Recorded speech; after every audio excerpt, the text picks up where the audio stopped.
सुनिए, मेरा नाम रोहन है। क्या आप मुझे बता सकती हैं कि आप कंप्यूटर से कौन कौन सी सेवाएं प्रदान करती हैं? हाँ बिल्कुल, मेरा नाम गीता है और जैसा कि आप देख रहे हैं कि मेरे पास इंटरनेट सुविधा युक्त एक कंप्यूटर है, जिसके जरिए मैं विभिन्न सेवाएं जैसे रेल टिकट की बुकिंग, विभिन्न प्रकार की सूचनाएं जानने में, बिजली व मोबाइल फोन के बिलों का भुगतान, बैंक से लेन देन, पैन कार्ड, पासपोर्ट का आवेदन आदि आदि सुविधाएं प्राप्त करा सकती हूँ। अच्छा, इसका मतलब मेरे गाँव वालों को इन कामों के लिए शहर जाने की जरूरत नहीं है? नहीं, बिल्कुल नहीं। यदि गांव में इंटरनेट युक्त कंप्यूटर सुविधा उपलब्ध है, तो गांव वालों को इन सुविधाओं को प्राप्त करने हेतु शहर जाने की आवश्यकता नहीं है। अरे, ये तो बहुत ही अच्छा है। मुझे पूरा विश्वास है कि यह सब जानकर गांव वाले भी मेरी तरह बहुत प्रसन्न होंगे। हाँ बिल्कुल, आप इन्हें गांव वालों को अवश्य बताइए। सुनिए, मेरा नाम राम प्रसाद है। आप कौन कौन सी ऑनलाइन सेवाएं प्रदान कर सकती हैं? क्या मेरे शहर गए बगैर आप मेरी बिजली बिल का भुगतान यहीं से करवा सकती हैं? मुझे यात्रा करने में बड़ी तकलीफ होती है।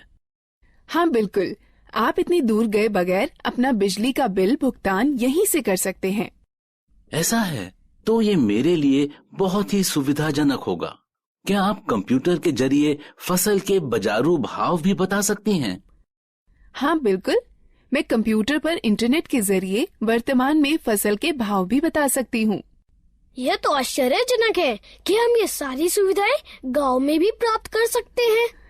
हाँ, इंटरनेट के जरिए ये सभी सुविधाएं आप अपने गांव में ही प्राप्त कर सकते हैं। मैंने सुना है कि आजकल इंटरनेट की सुविधा मोबाइल फोन पर भी उपलब्ध है। क्या ये सत्य है?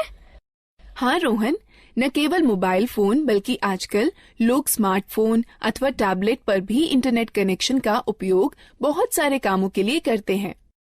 यह सब सुनने में बहुत रुचिकर लगता है। क्या आप मुझे कंप्यूटर, स्मार्टफोन और टैबलेट के बारे में सिखा सकती हैं? बिल्कुल रोहन, कृपया बैठ जाइए। मैं आपको कंप्यूटर, स्मार्टफोन और टैबलेट के बारे में और अधिक बताती हूँ। बाकी आप लोग भी बैठ जाइए, जिससे मैं आप सभी को डिजिटल यंत्रों के बारे में और अधिक बता सकूं। सबसे पहले हम यह सीखते हैं कि कंप्यूटर क्या है। कंप्यूटर एक इलेक्ट्रॉनिक यंत्र है जिसका उपयोग आंकड़ों व सूचनाओं के संकलन व प्रसंस्करण के लिए किया जाता है। हम कंप्यूटर से क्या क्या कर सकते हैं? कंप्यूटर के जरिए मीलों दूर रहने वाले परिवार के सदस्यों व मित्रों से जुड़ा जा सकता है। रेल टिकट बुक कराए जा सकते हैं, बैंक खाते में लेन देन किया जा सकता है, सूचनाएं एकत्रित की जा सकती हैं, खेल खेले जा सकते हैं, गाने सुने जा सकते हैं और सिनेमा पिक्चर देखी जा सकती है। अब हम कंप्यूटर व उसके विभिन्न हिस्सों के बारे में सीखते हैं। A computer is divided into two parts, hardware and software. The computer and all the equipment connected to it are called hardware. Software is the set of instructions that the computer follows in performing a task. आपका मतलब है कि screen पर दिखने वाले सभी icons software होते हैं? हाँ रोहन, सॉफ्टवेयर कंप्यूटर में प्रोग्राम होते हैं जिनसे हम भांति भांति के काम करते हैं। अब हमें विभिन्न उपकरणों के विषय में जानना चाहिए जिनसे कंप्यूटर बनता है।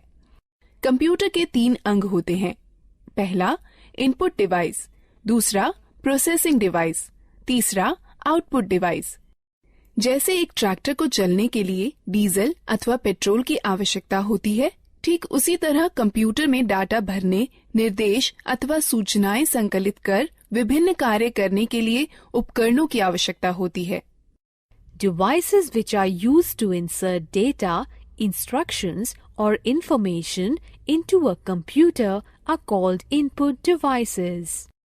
इन चित्रों को देखो, ये कुछ इनपुट डिवाइसें हैं जिनका प्रयोग कंप्यूटर में होता है। ये इनपुट डिवाइस निम्न हैं: pen drive, mouse, keyboard, CD, microphone. Keyboard और माउस प्राथमिक इनपुट डिवाइसें हैं। यह बिल्कुल टाइपराइटर के कीबोर्ड की तरह दिखता है। हाँ, इसमें कुछ अतिरिक्त बटन अवश्य है। सामान्य कीबोर्ड के बटनों के साथ इसमें कुछ अंक एवं विशेष बटन अवश्य होते हैं। क्या आप मुझे बताएंगी कि इन विशेष बटनों का प्रयोग किस लिए किया जाता है? अंक बटनों की सहायता से कैलकुलेटर की भांति कंप्यूटर में अंक भरे जाते हैं।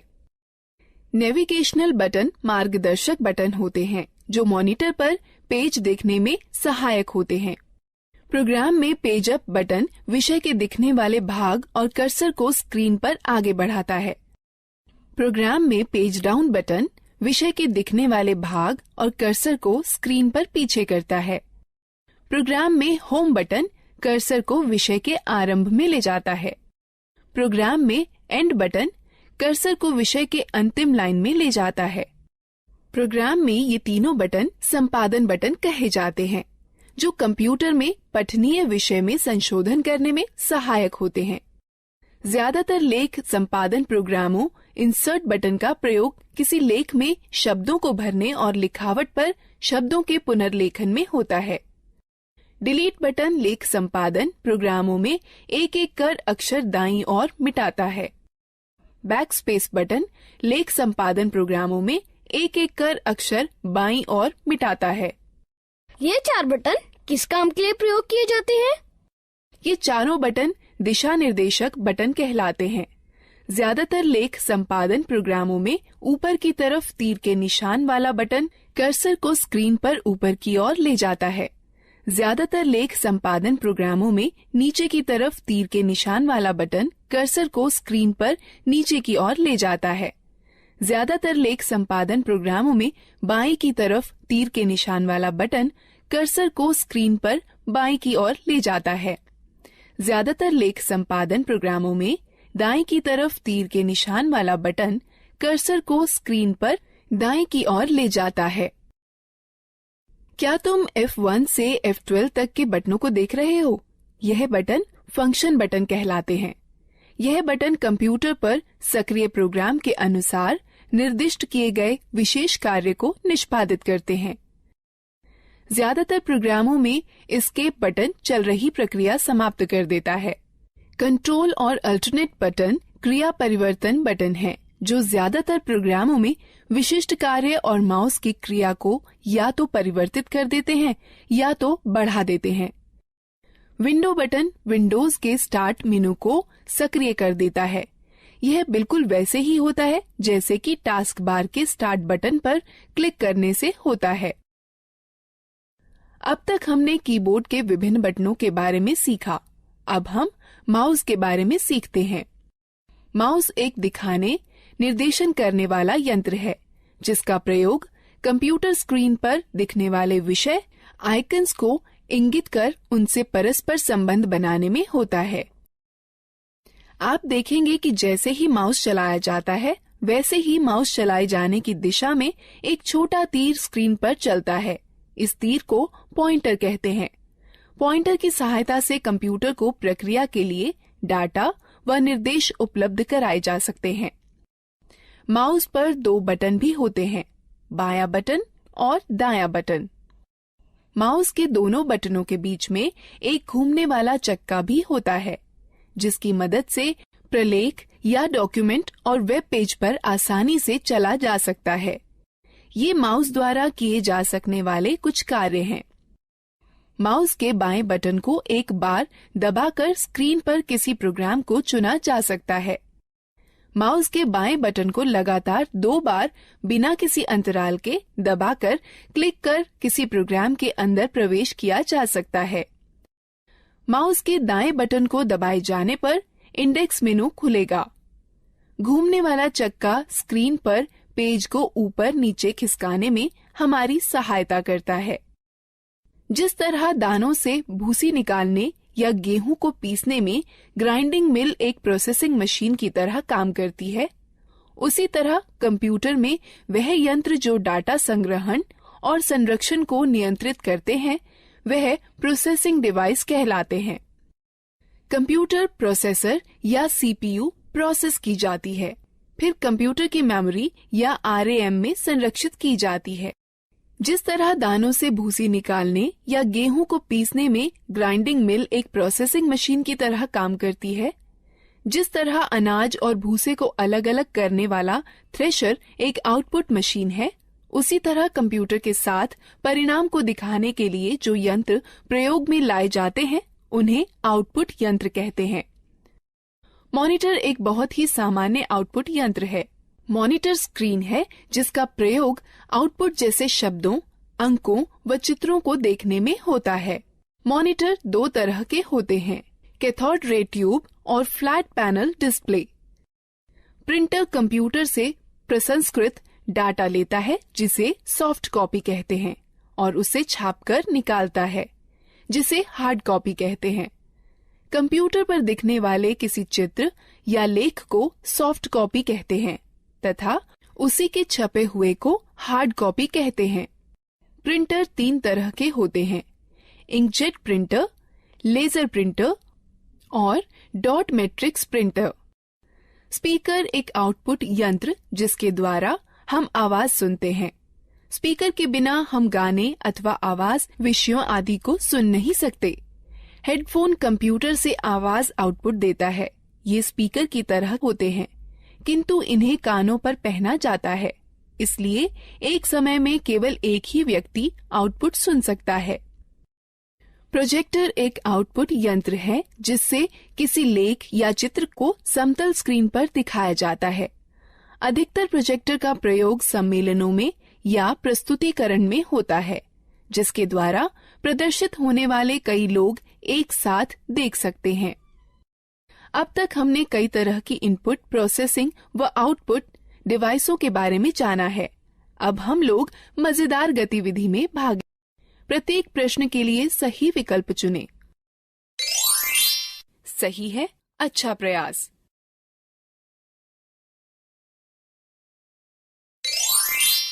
सही है, अच्छा प्रयास।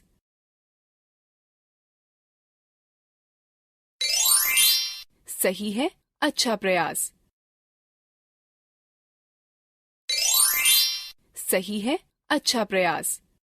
दीदी, कंप्यूटर सारा डाटा कहाँ संचित करता है?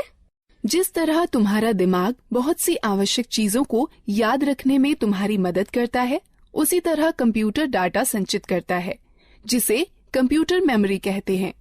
कंप्यूटर की मेमोरी दो तरह की होती है, प्राथमिक अथवा मुख्य मेमोरी और द्वितीयक मेमोरी। मुख्य प्राथमिक मेमोरी बहुत तेज है, इसे रैम कहते हैं। इसका अर्थ रैंडम एक्सेस मेमोरी अथवा रैम होता है। कंप्यूटर की गति रैम पर निर्भर करती है। डाटा और निर्देश मुख्य मेमोरी में संचित रहते हैं, जहां से ये प्रोसेस कर रिजल्ट प्राप्त करने के लिए सीपीयू में पुनः प्राप्त किए जा सकते हैं। रैम वह मेमोरी होती है जहां सारे प्रोग्राम संचित किए जाते हैं। कंप्यूटर की गति रैम पर निर्भर होती है। कैश मेमोरी वह मेमोरी है जो रैम का अंग होती है और प्रोसेसर के बहुत पास होती है। इसका प्रयोग प्रोसेसिंग गति को सुधारने में किया जाता है। प्राथमिक मेमोरी सीमित होती है, इसलिए असीमित डाटा को सुरक्षित करने के लिए द्वितीयक मेमोरी का प्रयोग करते हैं।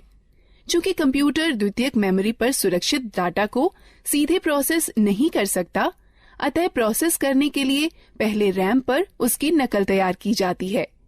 ये कुछ डिवाइस हैं जो द्वितीयक मेमोरी की तरह कार्य करती हैं, पेन ड्राइव, हार्ड डिस्क और डीवीडी। तो एक कंप्यूटर डाटा को अपनी मेमोरी में कैसे सुरक्षित करता है? कंप्यूटर सभी सूचनाएं केवल दो अंकों 0 और 1 में संचित करता है। एक अकेली बाइनरी डिजिट अर्थात 1 अथवा 1 0 को बिट कहते हैं। 8 बिट्स के ग्रुप को एक बाइट कहते हैं।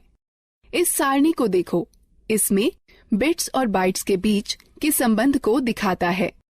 निर्देश जो कार्य पूरा करने और हार्डवेयर को नियंत्रित करने के लिए प्रयोग किए जाते हैं, सॉफ्टवेयर कहलाते हैं। सॉफ्टवेयर प्रोग्राम्स निर्देशों का योजनाबद्ध क्रमवार समूह है जो कंप्यूटर को निर्देशित करते हैं कि क्या करना है और कैसे करना है। सॉफ्टवेयर दो प्रकार के होते हैं, एप्लीकेशन सॉफ्टवेयर और सिस्टम सॉफ्टवेयर। एप्लीकेशन सॉफ्टवेयर वो प्रोग्राम होते हैं जो उपयोगकर्ता को कंप्यूटर में विशिष्ट कार्य को पूरा करने में मदद करते हैं। माइक्रोसॉफ्ट वर्ड और open office draw application software के उदाहरण हैं, जो प्रोग्राम कंप्यूटर हार्डवेयर से सीधे जुड़े होते हैं। सिस्टम सॉफ्टवेयर कहलाते हैं। कंप्यूटर चलाने के लिए आपको एक ऑपरेटिंग सिस्टम की आवश्यकता होती है, जो एक सिस्टम सॉफ्टवेयर है। हमारे आगे बढ़ने से पहले इस एक्टिविटी में भाग लेते हैं। प्रत्येक प्रश्न के लिए सही विकल्प चुनें। सही है, अच्छा प्रयास।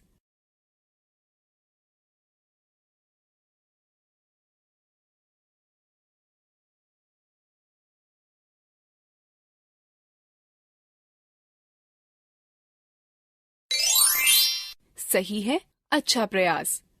गीता, ये सब रुचिकर है। मैंने पहले कभी भी कंप्यूटर नहीं चलाया है। क्या तुम मुझे बता सकती हो कि कंप्यूटर कैसे स्थापित किया जाता है और कैसे चलाया जाता है? अवश्य चाचा, मैं सब कुछ समझा दूंगी। सबसे पहले मैं आपको कंप्यूटर के विभिन्न अंगों से परिचित कराती हूँ। यह मॉनिटर है। यह टेलीविजन की तरह है और इसकी स्क्रीन पर आउटपुट देखा जाता है। यह सिस्टम बॉक्स है। इसमें सेंट्रल प्रोसेसिंग यूनिट अर्थात सीपीयू होता है।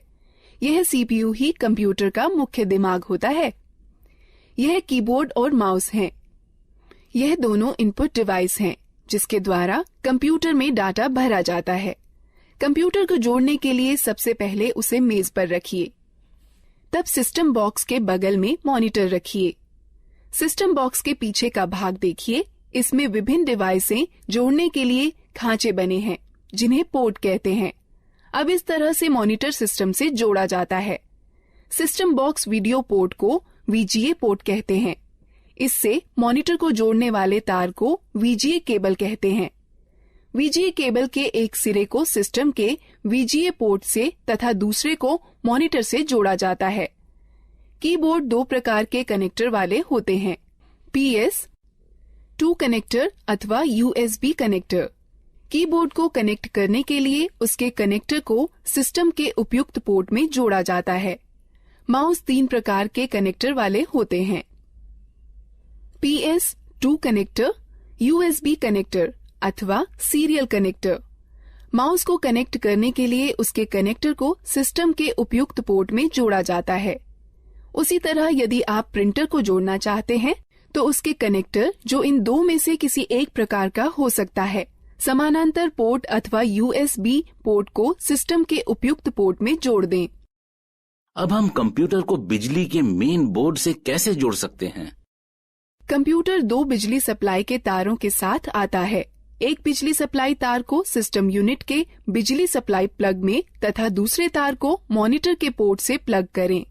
उसके बाद दोनों तारों को बिजली के पोर्ट से या UPS से जोड़ें।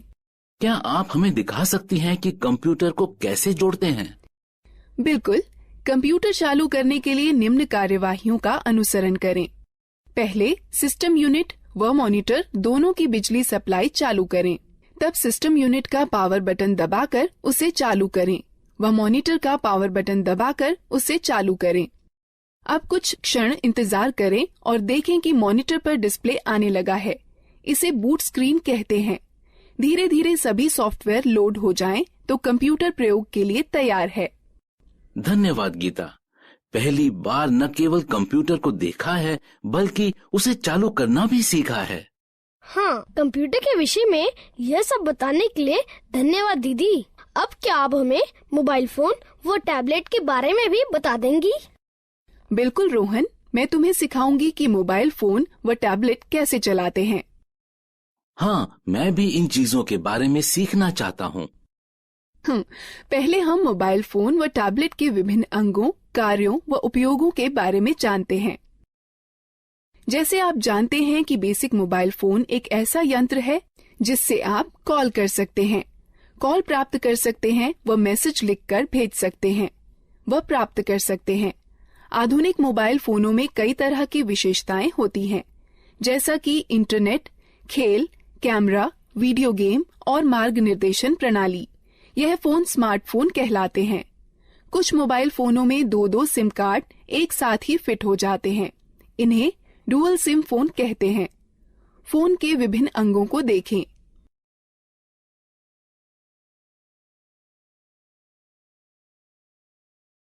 गीता, क्या तुम मुझे दिखा सकती हो कि फोन में सिम व बैटरी कैसे डालते हैं? बिल्कुल, बस निम्न प्रक्रियाओं का अनुसरण करें। पहला, फोन को स्विच ऑफ कर दें और पीछे का कवर निकाल दें। उसके बाद फोन की बैटरी निकाल दें। तब सिम खांचे में सिम डाल दें। अंत में बैटरी व कवर पुनः लगा दें और फोन को चालू करें। धन्यवाद गीता, मुझे फोन की बैटरी चार्ज करने में भी समस्या होती है। चिंता न करें, बस निम्न प्रक्रियाओं का अनुसरण करें।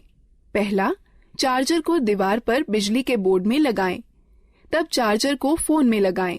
कुछ समय बाद जब मोबाइल बैटरी फुल दिखाए तो पहले चार्जर को फोन से निकालें, फिर दीवार से निकालें। मैं आपको सिखाती हूँ कि फोन के बटनों को लॉक व अनलॉक कैसे किया जाता है। हमें बटनों को लॉक क्यों करना चाहिए? चाचा, जब आप लंबे समय तक फोन का प्रयोग न कर रही हों तो उसे लॉक करके रखना अच्छा होता है। इसकी यह प्रक्रिया है। फोन लॉक करने के सिलेक्ट मेन्यू पर जाइए और स्टार बटन दबाइए। अब ये लॉक कैसे खुलेगा? इसे खोलने के लिए फोन का अनलॉक बटन दबाइए और तब स्टार बटन दबाइए। मेरे पास ये नया मोबाइल है और मुझे यहाँ तक नहीं पता है कि इसकी विशेषताएं कैसे देखें। आप अपने मोबाइल की विशेषताएं देखने के लिए पहले मेनू आइकन छुएं या मेनू बटन दबाएं, जिससे फोन के सारे फीचर दिखाई पड़ने लगेंगे। और पीछे जाने के लिए पीछे आइकन को छुएं या बटन को दबाएं। पुनः आरंभ में जाने के लिए होम आइकन को छुएं या बटन को दबाएं।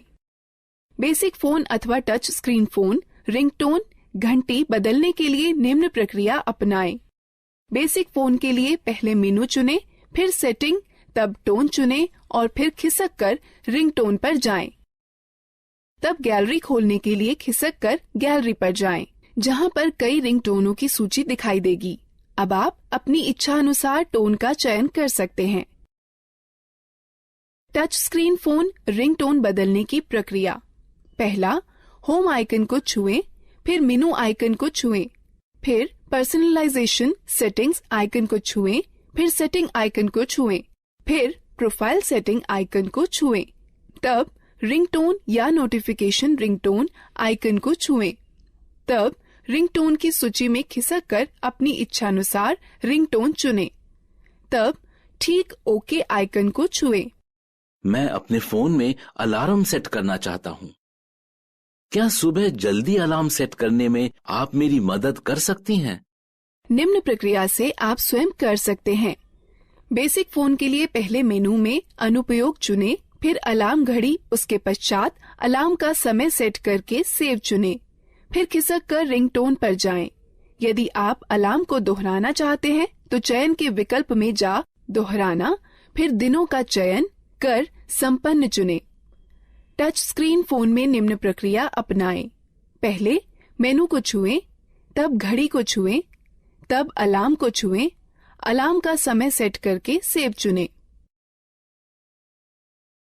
दीदी, क्या आप हमें टैबलेट के बारे में बता सकती हैं? हाँ जरूर, मैं अभी बताने ही वाली थी। टैबलेट एक कॉम्पैक्ट डिवाइस है जो एक स्मार्टफोन अथवा एक लैपटॉप अथवा कंप्यूटर की तरह है। आजकल टैबलेट अपने सुविधाजनक आकार और फीचर के सरल उपयोग के कारण बहुत लोकप्रिय हो गए हैं। इनका उपयोग हम इंटरनेट पर ब्राउजर, मेल चेक करना, डाउनलोड और किताबें पढ़ने, गेम खेलने, वीडियो देखने के अलावा संगठक के रूप में किया जा सकता है। टैबलेट विभिन्न प्रकार के होते हैं। यहाँ पर कुछ हैं। बुकलेट टैबलेट पीसी का सबसे सरलतम रूप है, जो किताब की तरह दिखता है। इस डिवाइस के दोनों तरफ डिस्प्ले होता है और इसकी कार्यप्रणाली दोनों तरफ छूने से कार्य करती है। यह हस्तलेख को पहचानने वाला सॉफ्टवेयर होता है, जो तुम्हें स्क्रीन पर वैसे ही लिखने की अनुमति देता है जैसे कि आप पेपर पर लिख सकते हैं। स्लेट सबसे साधारण और सबसे ज्यादा पाया जाने वाला टैबलेट पीसी है, जो अधिकतर मनोरंजन के लिए, फिल्म देखने के लिए, इंटरनेट चलाने के लिए, वीडियो देखने, वीडियो कॉल करने और दोस्तों के साथ चैट करने के लिए प्रयोग किया जाता है। कन्वर्टेबल टैबलेट लगभग पारंपरिक लैपटॉपों की तरह के ही होते हैं। इसमें बस एक बड़ा फर्क यह होता है कि इनसे टच स्क्रीन डिस्प्ले होता है, जिसे 180 डिग्री तक घुमाया भी जा सकता है। हाइब्रिड टैबलेट में स्लेट और कन्वर्टेबल टैबलेट दोनों की सबसे अच्छी विशेषताएं सम्मिलित होती हैं। हाइब्रिड टैबलेट अलग हो सकने वाले कीबोर्ड के साथ आते हैं, जो कि दिए गए स्लॉट के जरिए स्लेट पीसी में जोड़कर टैबलेट पीसी में बदले जा सकते हैं। एक रग्ड टैबलेट उन उपयोगकर्ताओं के लिए अच्छा है जो कठिन वातावरण परिस्थितियों में कार्य करते हैं। इनके अंदर की हार्ड ड्राइव झटकों को सहन करने वाली और इनका सुरक्षात्मक कवच इन्हें काफी टिकाऊ बनाता है। यह एक बात आपके लिए ध्यान में रखना अति आवश्यक है कि प्रथम बार इनका उपयोग करने से पूर्व इनकी बैटरी को कम से कम 6 से 7 घंटे चार्ज करना चाहिए, जब तक कि बैटरी पूर्ण रूप से चार्ज न हो जाए। हम बैटरी कैसे चार्ज करते हैं? इन चरणों का अनुसरण करो। पहला, केबल को चार्जिंग हेड में लगाएं और प्लग को स्टैंडर्ड एसी पावर में लगा दें। डिवाइस अपने आप चार्ज होने लगती है। डिवाइस के पूरा चार्ज होने के बाद चार्जर को प्लग से हटा देना चाहिए। डिवाइस में ऊर्जा संरक्षण हेतु पावर सेव बटन को दबाकर स्क्रीन को बंद किया जा सकता है। स्क्रीन को पुनः चालू करने के लिए यह प्रक्रिया दोबारा करें। डिवाइस को बंद करने का सही तरीका क्या है? जब आपको डिवाइस बंद करनी हो तो निम्न चरणों का अनुसरण करें। पहले, पावर बटन को कुछ क्षण के लिए दबा कर रखें। तब टैबलेट को बंद करने के लिए मेनू खुलने पर दिखाई देगा। तब पावर ऑफ पर टच कर डिवाइस को बंद करें। एक टैबलेट की होम स्क्रीन एप्लीकेशन फंक्शन मेनू के लिए स्टार्टिंग पॉइंट है। आप अपनी होम स्क्रीन को एप्लीकेशन आइकन्स शॉर्टकट फोल्डर को जोड़ करके कस्टमाइज कर सकते हैं। अतिरिक्त डिस्प्ले स्क्रीन के लिए स्क्रीन को दाएं अथवा बाएं खिसकाएं। तो तुमने सीखा कि कैसे लैपटॉप, कंप्यूटर, मोबाइल फोन और टैबलेट को इस्तेमाल करते हैं। अब हम इस प्रक्रिया में भाग लेते हैं। प्रत्येक प्रश्न के लिए सही विकल्प चुनें। सही है, अच्छा प्रयास।